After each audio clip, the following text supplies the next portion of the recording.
Hi everyone, it's me again, Maria Wong. So this time I'm going to show to you how can a student join your class with a join code.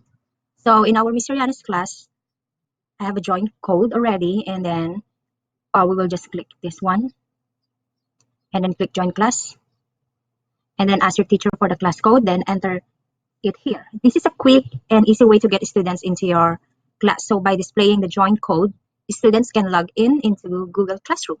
So I will start to type now code from Mr. Rihanna's class. Remember guys, this is just an example.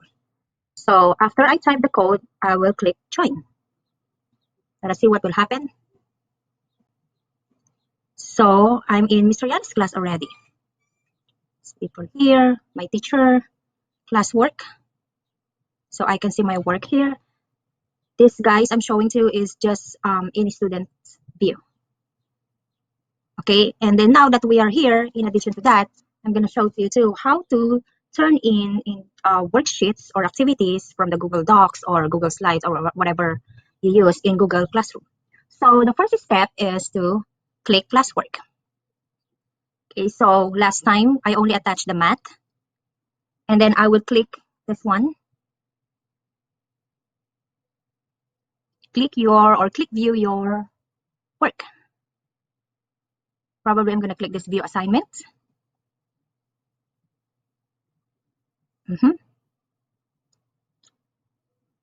And then we have here on this page where you will see that as a student, I have a work assigned by my teacher. And you see here, when we do the worksheets in the Google Classroom, and if you click make a copy for your student, automatic, it will appear here their name and with their worksheets too. So they don't need to go to file and make a copy. Now, when you're done answering this in Google Slides, so usually here we give worksheets that are already prepared. It is usually in the insert text box only option for the kids, so they can type too. That's the basic I think that we can do because of the distance learning recently. And assuming that I'm done already, after I watch the converting decimals to fractions video, sample only, I will click this add or create. Then I'll go to Google Drive. So as you go to Google Drive, because that's where usually the worksheets will be saved, because I made it in Google Slides. So you can see the blue here, the insert text box where they can fill in their answer or type their answer.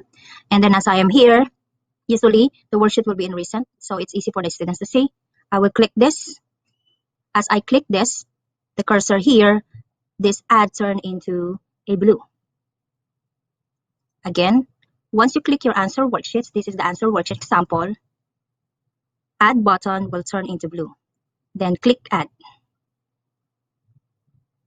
Okay, and then you will see here file already attached. And then when you are done in add button, final step is to turn in. Click the turn in, just click.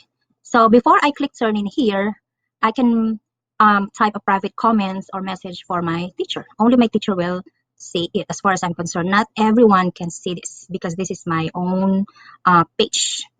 Or also the teacher, on the part of the teacher, you can do private comments here too. So we click turn in, and then it will appear a question, turn in your work. One attachment will be submitted for module 6, lesson 67, and then the name of the student and then the copy.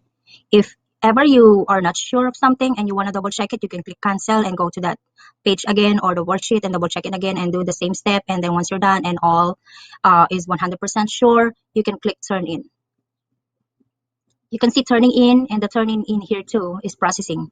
So after you turn in, if the student turn in already the worksheets, the turn in button will change into unsubmit. So there it is.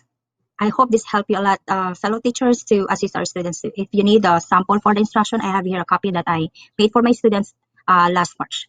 So happy sharing, guys. Bye. Thank you for watching and listening too. See you again.